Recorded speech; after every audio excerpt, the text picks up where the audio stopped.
Hello everybody out there on YouTube. It is By James once again, and here we have another Trolley Tuesday. So here's a very interesting setup. This is my first ever K-Line interurban car. K-Line developed these molds from the Lionel MU cars, I believe.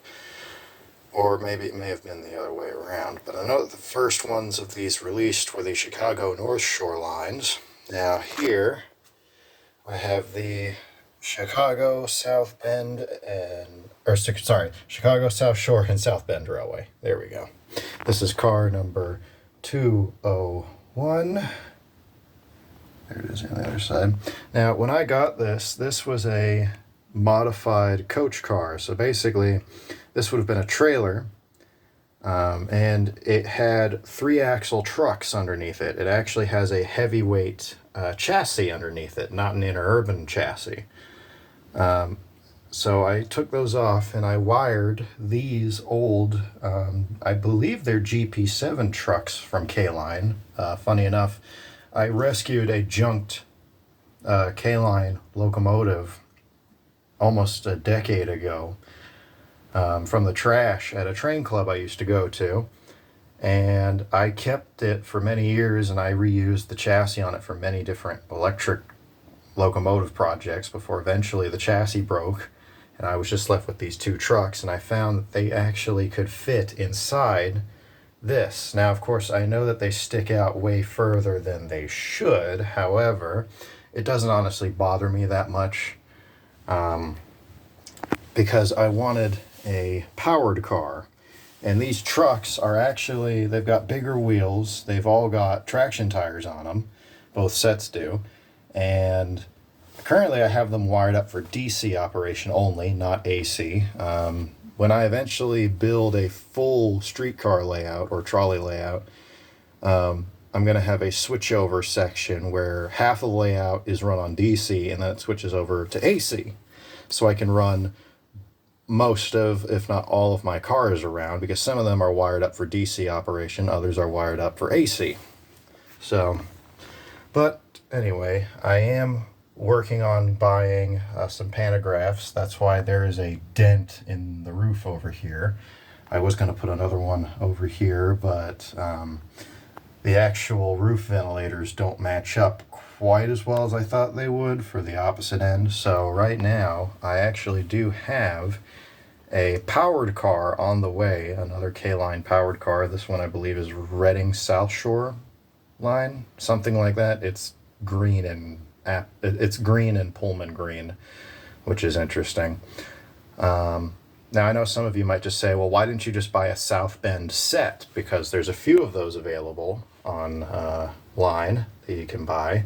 And to that I say, this cost me a grand total of nothing, because this car was a gift from another organization to me for my efforts in traction preservation, and they knew that I was an avid O-scale modeler, so they knew that I would like it. Whereas buying a set of 2 of these can range up to $200 to $300.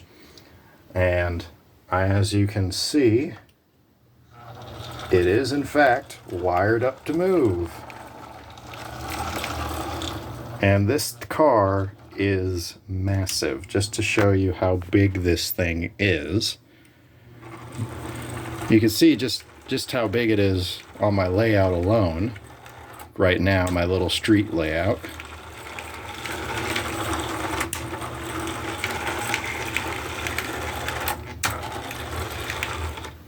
Now, let me show it next to a Bernie car.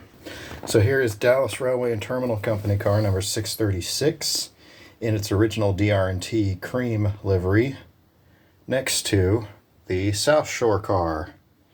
And you can see there is a huge difference in size. Now, the other car that I am getting in the mail, it has the same windows and everything. I'm going to repaint it into South Shore colors.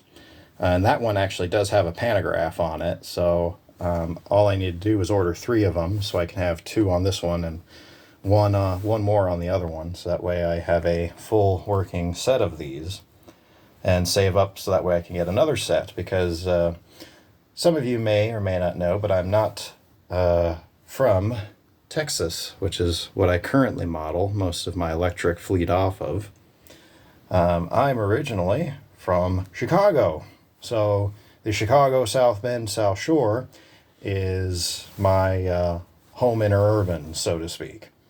And I plan to have 4 cars eventually, and have one repainted EP5 to resemble a Little Joe, or the 800s as they were actually known on the South Shore, and one repowered, I think it's an NW2 that they had. There's a photo I have of it somewhere where the pantograph sits on top of where the old smokestacks for the diesel engine sat. And then I'm going to get a Bud car, cut the diesel ventilator thing on the top of it off, and put 2 modern pantographs on it, and paint the orange stripe, and that'll be my modern representation for the South Shore. So I'll have one from every, I'll have basically 5 passenger cars and 2 locomotives to show off. And it brings a splash of color, that nice traction orange that they wear, to the layout. And I know for a fact that there's a lot of people who watch my content who are from the Midwest United States.